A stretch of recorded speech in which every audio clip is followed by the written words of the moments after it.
लेकिन कुछ लोगों का अकाउंट के साथ इशू है, मुझे लगता है कि उन्होंने maybe they are not able to get or they have not requested for the Zoom account which is connected to their image ID, maybe because मैंने मैसेज देखा था ग्रुप में.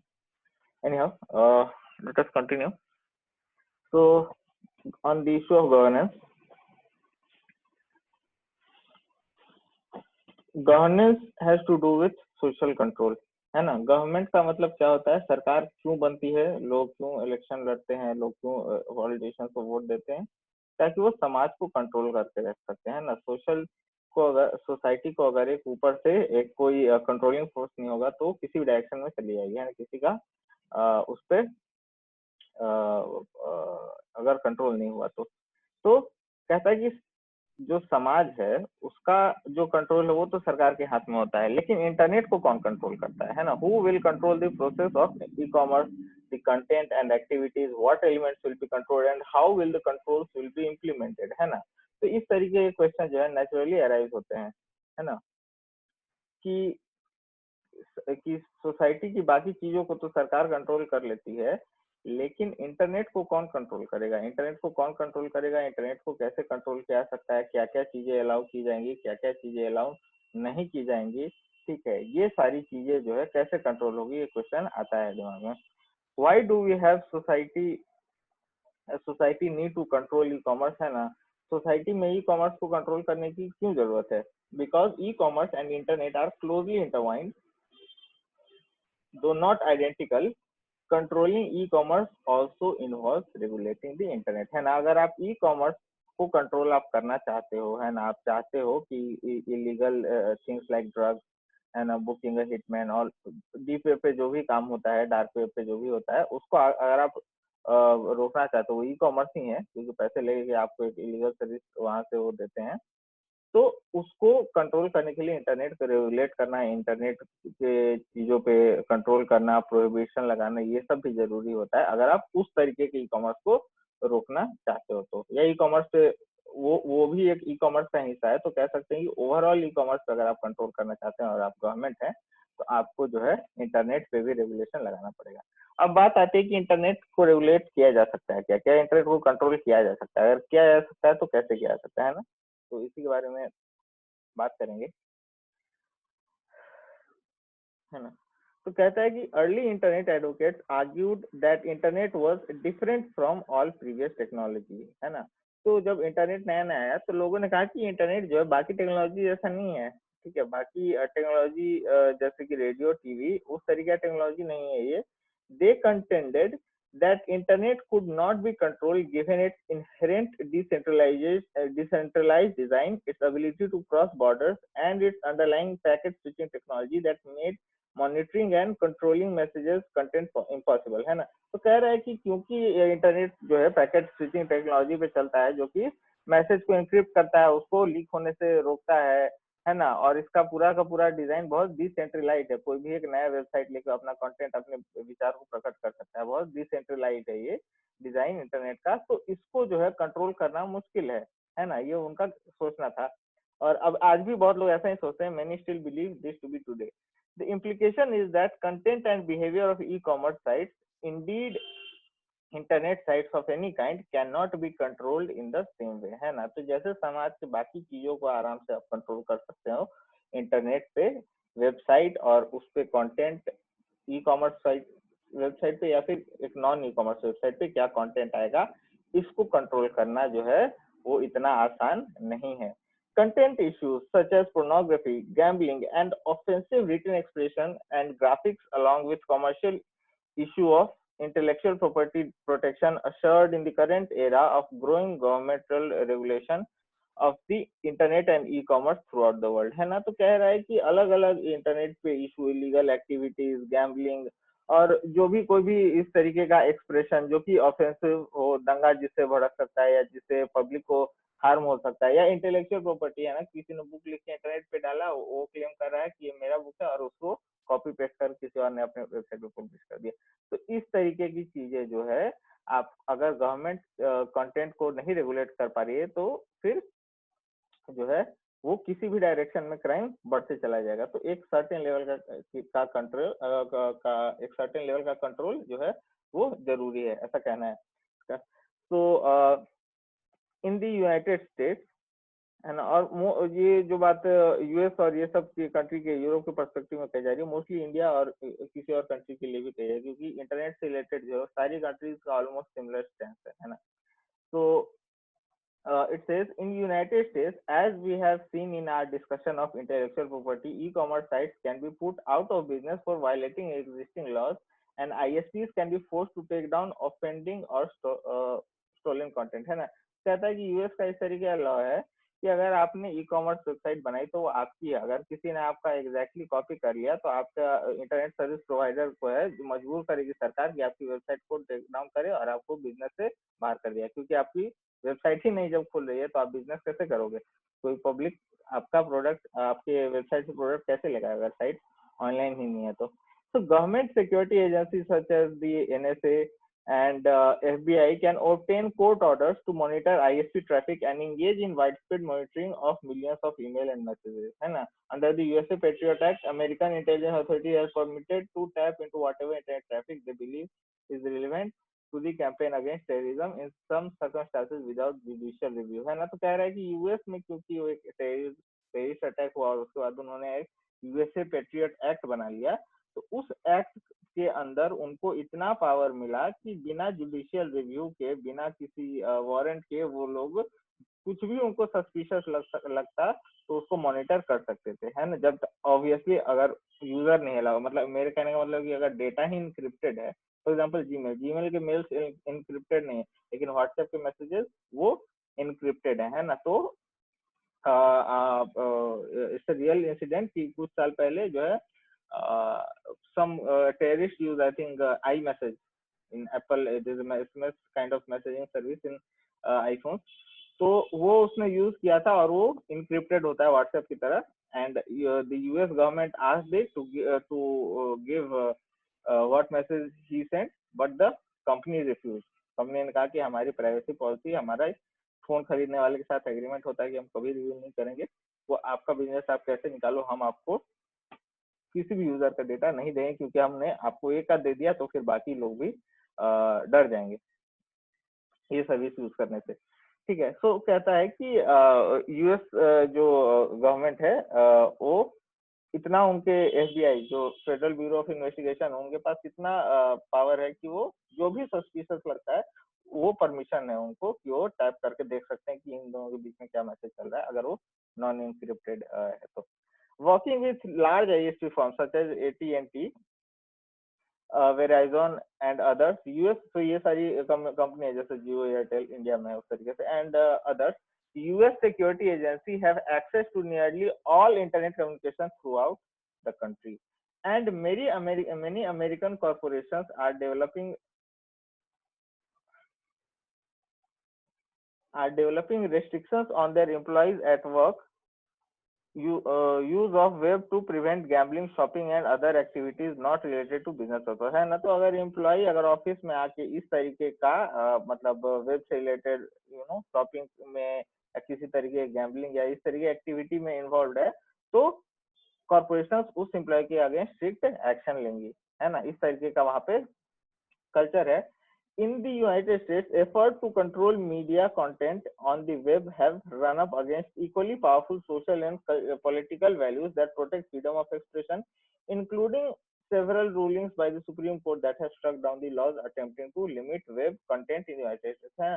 तो कह रहा है कि अमेरिका में सरकार का तो वो इंटेंशन है कि वो कंटेंट को कंट्रोल करे, है ना, अलग अलग तरीके के मैसेज या फिर वेबसाइट जो कि पब्लिक सेफ्टी के लिए ठीक नहीं है, या उनको लगता है कि इस तरीके का चीज जो है पब्लिक प्लेटफॉर्म पे नहीं अवेलेबल होना चाहिए, उसके अगेंस्ट वहां की सरकार जो है वो तो लेना चाहती है एक्शन, लेकिन क्योंकि लोगों के अंदर ये स्पिरिट है फ्रीडम ऑफ एक्सप्रेशन का कि जो मैं बोलना, जो मैं बात रखना चाहता हूँ उस बात उसको रखने की इजाजत मुझे मिलनी चाहिए एक आजाद देश में, है ना।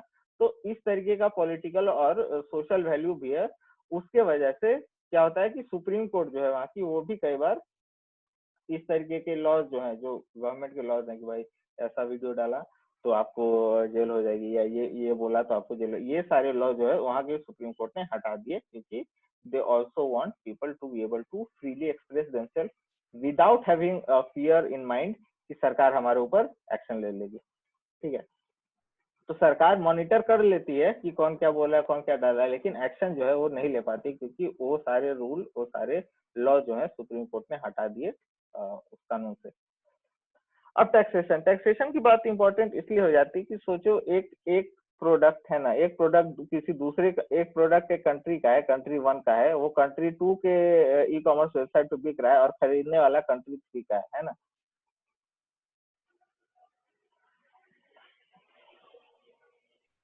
हेलो हाँ हाँ बोलो सर। सर, थोड़ा लाउडली बोलिए ना सर, आपका आवाज नहीं आ रहा। Okay okay, I try to be as loud, मैं माइक को थोड़ा क्लोज कर देता हूँ। Okay, so I hope it is much louder now. Yes, I think it is louder. So I was saying कि टैक्सेशन का इशू इसलिए गंभीर हो जाता है, क्योंकि आप सोचो जैसे अली अली एक्सप्रेस है, अलीबाबा, तो अली एक्सप्रेस जो है वहां से किसी भी कंट्री में आप प्रोडक्ट मतलब वो है तो चाइना में ही उसका वेयर हाउस है, लेकिन वो जो सर्विस है वो ऑल ओवर द वर्ल्ड देता है ना, 30 35 40 दिन जो भी लेता होगा, ठीक है, लेकिन वो देता है। अब आप सोचो सारे प्रोडक्ट तो चाइना के नहीं है वहां पे बने, वो किसी और हो सकता है, रशिया कोरिया कहीं और के भी होंगे। तो अमेरिका का इंसान चाइनीज ई कॉमर्स वेबसाइट पे जाके इंडिया या कोरिया या रशिया का बना हुआ प्रोडक्ट खरीद सकता है। अब एक एक एक ट्रांजेक्शन हुआ है ना, कोई सामान बिका है, तो टैक्स किसको किसको मिलना चाहिए? रशिया वाला भी बोलेगा मेरे को मिलना चाहिए, चाइना बोलेगा मेरे को भी मिलना चाहिए, अमेरिका बोलेगा कि हमारे एक सिटीजन ने खरीदा है तो मुझे भी टैक्स मिलना चाहिए। तो टैक्सेशन जो है थोड़ा सा कॉम्प्लिकेटेड हो जाता है ई कॉमर्स के सिनेरियो में, है ना। तो कहता है कि few questions illustrate the complexity of governance and jurisdiction more potentially than taxation of e-commerce sales. In both Europe and United States, government rely on sales tax based on the type and value of goods sold, है ना। तो Europe और America दोनों जगह और India में भी मोर और लेस सेल्स टैक्स लगता है ना। कोई भी रेस्टोरेंट में बिल आता है 100 रुपए का, तो लोग कितना 128 रुपए, जो 28% जीएसटी अगर या फिर 18% है तो 118 रुपए पे करेंगे। I think if you order food online then also it is applicable. So sales tax लगता ही लगता है, जीएसटी हो आप बोलिए या फिर यहाँ पे वैट है ना, value added tax. In Europe these taxes are collected along the entire value chain including the final sale to the customer, final sale to the consumer, and are called value added taxes. In the United States, in contrast, taxes are collected by states and localities on the final sales to consumers and are called consumption and use taxes, है ना। तो बाकी जगह पे क्या होता है कि पूरी कंट्री का जो है एक जैसे इंडिया में हो गया है जीएसटी, एक कि इस कंट्री के किसी भी स्टेट में वो जीएसटी होगा, सरकार के पास सारा पैसा जाएगा और फिर वो स्टेट को डिस्ट्रीब्यूट करेगी, है ना। लेकिन यूएस में क्या है, यूएस में 50 कहता है in United States there are 50 states, 3000 counties and 12,000 municipalities each with unique tax rate and policy, है ना। कि वहां पे सारे स्टेट, कंट्री का नाम क्या है, यूनाइटेड स्टेट्स ऑफ अमेरिका, यानी कि वो अलग अलग स्टेट को यूनाइट करके, यानी कि हर स्टेट अपने आप को एक अलग कंट्री की तरह ट्रीट करता है ना, अपने अपना रूल चलाता है। तो कहता है कि फॉर एग्जांपल के लिए टैक्स के कंटेक्स्ट में, चीज में भी taxable in one state as a snack food, है ना। जो चीज होता है, हो सकता है किसी स्टेट में, अमेरिका के किसी स्टेट में वो एज स्नैक, है ना, नाश्ता बनाने के लिए यूज होने वाला एज ए प्रोडक्ट की तरह उसको देखा जा सकता है और उस पर टैक्स लग सकता है ना। लेकिन किसी दूसरे स्टेट में, अमेरिका में विस्कॉन्सिन नाम का स्टेट है, वहां पे चीज क्या है, चीज एक बेसिक फूड के अंदर में आता है ना। कि चीज जो है एक फंडामेंटल, जैसे कि रोटी हुआ, जैसे कि चावल हुआ, वैसे ही वहां पे चीज भी बेसिक फूड में। तो अगर बेसिक फूड है तो टैक्स नहीं लगता है, इंडिया में भी बेसिक चीजों पे टैक्स नहीं लगता है। So this thing is there in the United States की अलग अलग स्टेट जो है अपना अलग अलग उन्होंने टैक्सेशन का रूल बनाया हुआ है। And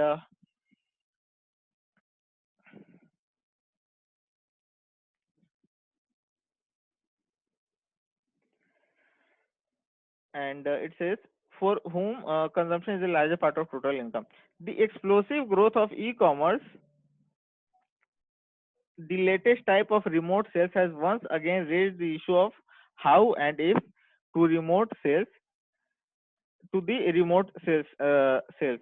Since its inception, e-commerce has benefited from tax subsidy of up to 13% of goods shipped to high sales tax area, है ना। तो ई कॉमर्स को प्रमोट करने के लिए यूएस में या फिर इवन एनी अदर कंट्री में, है ना, कुछ इंसेंटिव दिया गया, कुछ सब्सिडी दिया गया, टैक्स में कुछ डिस्काउंट दिया जाता है ना, क्योंकि वो एक तरीके से कह सकते हैं कि क्योंकि उससे कंज्यूमर को थोड़ा बेनिफिट होता है ना, और सेल करने वाले को भी बेनिफिट होता है क्योंकि बीच में मिडिल मैन नहीं होता। तो इस हैबिट को प्रमोट करने के लिए सरकार ने शुरू में जब ये चीजें आई तो उन्होंने एक बेनिफिट दिया, उन्होंने उसको एक सब्सिडी दी, है ना।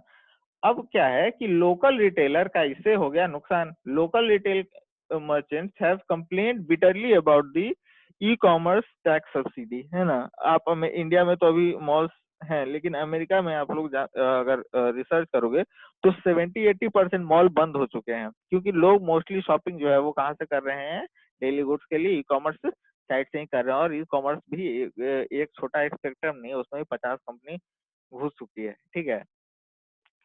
E-commerce merchants have argued that this form of commerce needs to be nurtured and encouraged, and that in any event the crazy quilt of sales and use tax regimes would be difficult to administer for internet merchant, है ना। तो internet के based जो companies है वो क्या कहती हैं कि क्योंकि हमारा है एक स्टेट से दूसरे स्टेट में होते रहता है बिजनेस, तो हमें क्या है कि एक सब्सिडी मिलना चाहिए ताकि जो है हमें कैलकुलेशन वगैरह में कोई कंफ्यूजन नहीं हो। और क्योंकि इस तरीके का बिजनेस जो है, नॉर्मल जो दुकान में सामान मिलना है, ये तो 200 300 400 500 हजारों साल से चल रहा है, लेकिन ई कॉमर्स तो अभी नया है, कुछ ही साल हुए हैं।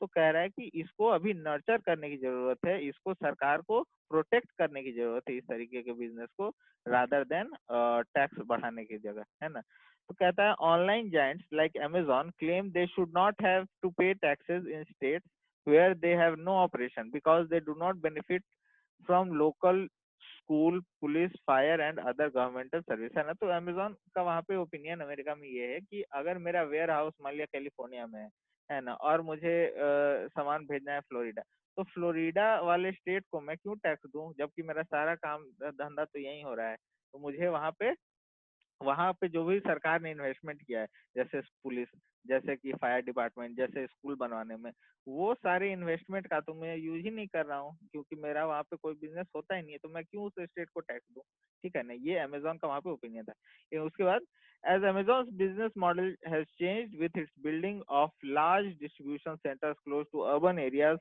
to enable next day delivery, so its opposition to paying taxes has softened, है ना। तो क्योंकि अब बाद में अमेजोन ने अब क्या इम्प्लीमेंट कर दिया, 1 डे डिलीवरी, है ना, कि एक ही दिन में आपको डिलीवर कर देंगे। अब आप समझो, आपने ऑर्डर आज किया, सामान आपको कल चाहिए, तो ये पॉसिबल है क्या कि अगर 2000 किलोमीटर दूर से है, ये तो पॉसिबल नहीं है।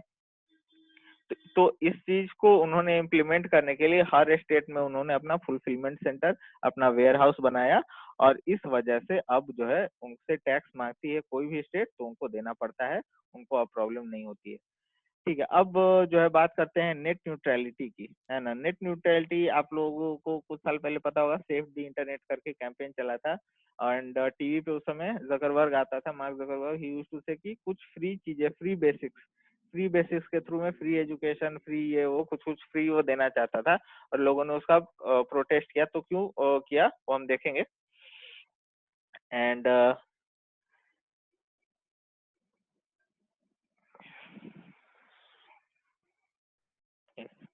so net neutrality refers to the idea that internet service provider ISP, including cable internet and wireless carriers, should treat all data on the internet in the same manner and not discriminate or price differentially by content, protocol, platform, hardware और application, है। तो net neutrality कहता है कि अलग अलग user को आप अलग अलग स्पीड नहीं दे सकते हो, आप उसको डिस्क्रिमिनेट नहीं कर सकते हो कि इसने मतलब आपने क्लेम कर दिया कि मैं सबको 100 एमबीपीएस ही दे रहा हूँ, और कोई अगर बहुत ज्यादा डेटा यूज कर रहा है तो आपने उसका स्पीड कम कर दिया, है ना।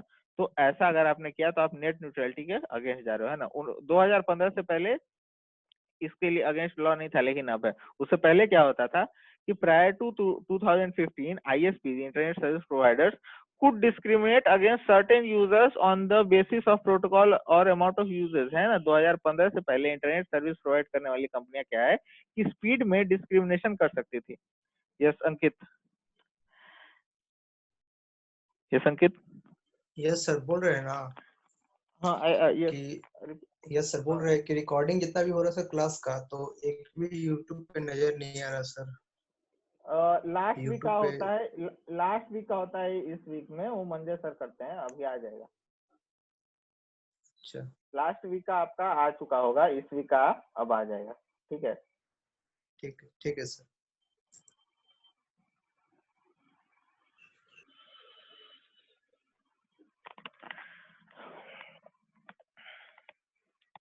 So moving on, it says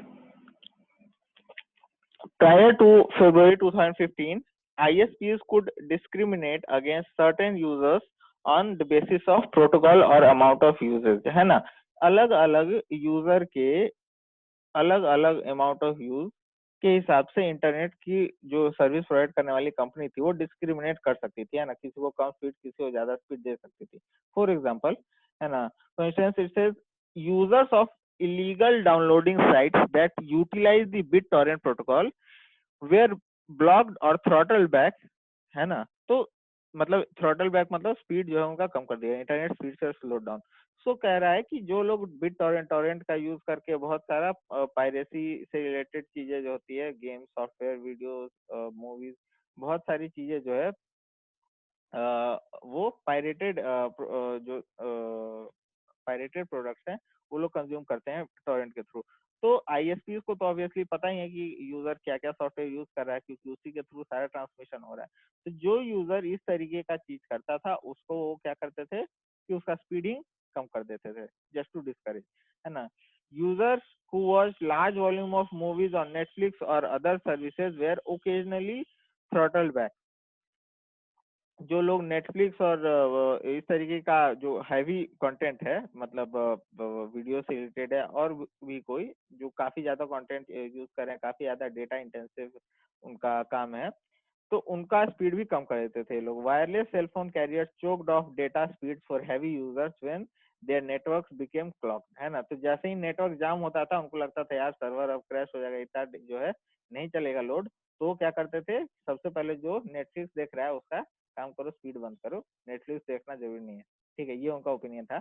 and large internet services like Netflix and YouTube that together consumed an estimated 50% of internet's bandwidth of United States were encouraged to strike deals with ISPs and pay higher fee than ordinary business or home users, ठीक है। तो कह रहा है कि आप उन लोगों को नेटफ्लिक्स और यूट्यूब जो कि अमेरिका के इंटरनेट का 50% डेटा जो है इन्हीं दोनों को यूज करने में जाता है, तो उन लोगों को इनकरेज किया जा रहा था कि आप हमें ज्यादा पैसे दो तो आपका जो भी यूजर होगा उसको सही स्पीड पे चलेगा, और बाकी जो आपके कॉम्पिटिटर हैं उनको तो हम सफाया ही कर देंगे, स्पीड ही उनका कम कर देंगे, क्योंकि आप हमें पैसा दे रहे हो, है ना। तो इस वजह से क्लैश बढ़ा, एंड देन उसके बाद लॉ आया कि जो है नेट न्यूट्रल होना चाहिए, कोई भी वेबसाइट हो, कोई भी चीज हो, किसी भी तरीके का कंटेंट हो, आप जो है स्पीड को ऊपर नीचे नहीं कर सकते हो, ठीक है। और इस वजह से जो है अब there is a law for net neutrality, right. अब जो है लास्ट टॉपिक है, and this is about public safety and welfare. So this is towards the end of your syllabus, लेकिन हमने शुरू के जो टॉपिक हैं आपकी ई कॉमर्स के, वो शुरू के टॉपिक जो है हमने ठीक से कवर नहीं हम कर पाए, क्योंकि आप में से काफी बच्चे जो है छुट्टी के काफी दिनों बाद आए, तो वो छूट गया, एंड हमारा फ्लो है वो कंटिन्यूअस रह गया। सो जो शुरू वाले टॉपिक थे ई कॉमर्स को, उसको हम वहां से रिवाइज करेंगे, एंड जो 2-3 इंपॉर्टेंट टॉपिक जो कि मिस आउट हो गया उसको हम इस नेक्स्ट क्लास से स्टार्ट करेंगे। The ethics and policies related to e commerce, ये टॉपिक का आज लास्ट लेक्चर है एंड इसीलिए मैंने आपको जो है पीडीएफ वो शेयर कर दिया आपके ग्रुप में, ठीक है। Public safety and welfare, so government everywhere claim to pursue public safety health and welfare, है ना। तो कहता है कि गवर्नमेंट जो है, सरकार जब भी आती है या कोई इलेक्शन लड़ता है पॉलिटिशियन, तो क्लेम क्या करता है कि मैं क्यों लड़ रहा हूँ, लोगों के सेफ्टी के लिए, उनके हेल्थ के लिए और उनके वेलफेयर के लिए, है ना। अगर ये नहीं कोई कर पाता है तो सरकार में रहने का तो कोई मतलब नहीं है। तो कहता है कि this effort produces law governing everything from weight and measures to national highways to content of radio television programmes, है ना। तो कहता है कि सरकार जो है, एक बार उसने कह दिया, प्रॉमिस किया कि हम आपकी पब्लिक की सेफ्टी चाहते हैं, तो उसको इंश्योर करने के लिए सरकार अलग अलग कानून बनाने के लिए फ्री है ना। चाहे वो रोड बनाने के लिए कोई कानून हो, या फिर कोई यूनिट मेजरमेंट से रिलेटेड कानून हो, या फिर रेडियो टीवी ये सब इलेक्ट्रॉनिक मीडिया में क्या चलना चाहिए क्या नहीं चलना चाहिए, इसको इस उस कंटेंट पे कंट्रोल करने से रिलेटेड कोई कानून हो, है ना। क्योंकि उसका नंबर 1 प्रायोरिटी क्या है कि पब्लिक की सेफ्टी, है ना। तो कोई भी इसी तरीके का चीज जिससे पब्लिक को हार्म हो, उसके अगेंस्ट सरकार क्या करती है, कानून बनाती है। So it says electronic media of all kinds, telegraph, telephone, radio and television have historically been regulated by government seeking to develop a rational commercial telecommunication environment and to control the content of media, है ना। तो कहता है कि traditionally पुराने जमाने से ही सरकार हमेशा रेडियो पे और टीवी पे जो भी चलता है उसको जो है रेगुलेट करना चाहती है, उसको एक दायरे तक सीमित करके रखना चाहती है ना। क्यों? So it says regulated seeking to develop a rational commercial telecommunication environment and to control the content of media which may be critical of government or offensive to powerful group of society, समझे। तो क्योंकि वो media जो telephone का media हो या print media हो या फिर कह सकते हैं कि डिजिटल कोई रेडियो हो या किसी तरीके का मीडिया हो, क्योंकि वो सरकार की बुराई कर सकता है या फिर सरकार को सपोर्ट करने वाले पावरफुल हो या उस सोसाइटी की वो क्रिटिसिज्म कर सकता है जो कि कुछ एथिकल उनका बिहेवियर नहीं हो, क्योंकि उनका क्रिटिसिज्म ये मीडिया कर सकता है। इसीलिए सरकार का इंटेंशन क्या होता है कि वो उनपे कंट्रोल करे, उनपे हमेशा दबाव में उनको रखें। Historically, in the United States, newspaper and print media have been beyond government control because constitutional guarantee of freedom of speech, है ना। तो कहता है कि न्यूज़पेपर और प्रिंट मीडिया को क्योंकि उनके संविधान में ही फ्रीडम दिया हुआ है, तो जो मर्जी लिख सकते हैं, वो जो मर्जी बोल सकते हैं। सरकार के पास इतना पावर नहीं है कि उनके अगेंस्ट वो कुछ भी एक्शन ले सके, ठीक है। लेकिन इलेक्ट्रॉनिक मीडिया में दूसरा है, क्यों? क्योंकि इलेक्ट्रॉनिक मीडिया को इनेबल करने के लिए सरकार ने स्पेक्ट्रम्स क्रिएट किया, है ना। इतना सारा रेडियो वेव्स और ये सब फ्रीक्वेंसी, ये स्पेक्ट्रम बनाने में सरकार को खर्चा है, सरकार इसकी देखरेख करती है। तो अगर आप सरकार की बात नहीं सुनोगे तो सरकार आपका स्पेक्ट्रम बंद कर सकती है। आपने सुना होगा कि एनडीटीवी को सरकार ने ब्लैकआउट कर दिया था एक दिन के लिए। तो क्योंकि वो उस तरीके के जो मीडिया है, इलेक्ट्रॉनिक मीडिया है, जो कि सरकार का बना हुआ स्पेक्ट्रम का यूज करता है, वो सरकार के इंफ्रास्ट्रक्चर का यूज करा है, इसीलिए वो सरकार उसको कंट्रोल कर सकती है। So it says electronic media such as radio and television on the other hand always been subject to content regulation because they use the publicly owned frequency spectrum, है ना। तो कहता है कि क्योंकि पब्लिकली ओन्ड फ्रीक्वेंसी स्पेक्ट्रम यानी कि सरकार जिसकी देखरेख करती है, उस फ्रीक्वेंसी स्पेक्ट्रम का इस्तेमाल करके आप अपना चैनल चलाते हो, तो आप अब सरकार के बनाए हुए इंफ्रास्ट्रक्चर पे चैनल चला के सरकार के बारे में आप अगर दुष्प्रचार करते हो, तो सरकार चाहती है उनको कि प्रेशर में रखना चाहती है, ठीक है। सो telephones have also been regulated as public utility and common carriers with special burdens to provide service and access but with no limitation content, है ना। तो टेलीफोन पे भी रेगुलेटरी अथॉरिटी जो है कंट्रोल करना चाहती है, लेकिन उस कंटेंट से रिलेटेड नहीं। रेगुलेटरी बॉडी जैसे इंडिया में है telecom regulatory authority of India, वो क्या चाहती है, वो कंपटीशन को बराबर रखना चाहती है। फॉर एग्जांपल जैसे जियो ने फ्री कर दिया था पहले 3 महीना, उसके बाद फिर 3 महीना, तो बाकी सारी कंपनीज ने उसके ऊपर केस किया और उसके अगेंस्ट ट्राई के पास गया ना टेलीकॉम रेगुलेटरी अथॉरिटी। तो टेलीकॉम रेगुलेटरी अथॉरिटी ये डिसाइड कर सकती है कि ये कंपनी एक गलत तरीके से बिजनेस कर रही है, क्या ये कंपटीशन को क्या कहते हैं एक गलत तरीके से ब्रेक करने की कोशिश कर रही है या नहीं कर रही है। लेकिन दो लोग फोन पे क्या बात कर रहे हैं, वो बात करने से सरकार जो है रोकती नहीं है, उसके अगेंस्ट उनका कोई इंटेंशन नहीं है। So this was about ethics and governance in e-commerce. This has already been shared, I believe. And from the next lecture, we will be covering your initial topics of e-commerce, which was not covered because students were not there in the initial classes. Okay, so I'm taking attendance. Yeah, although I have been told कि क्योंकि pro account है तो इसमें attendance ले लेते हैं, but फिर भी मैं just for being safe I am taking it. So we'll meet in next lecture. Thank you.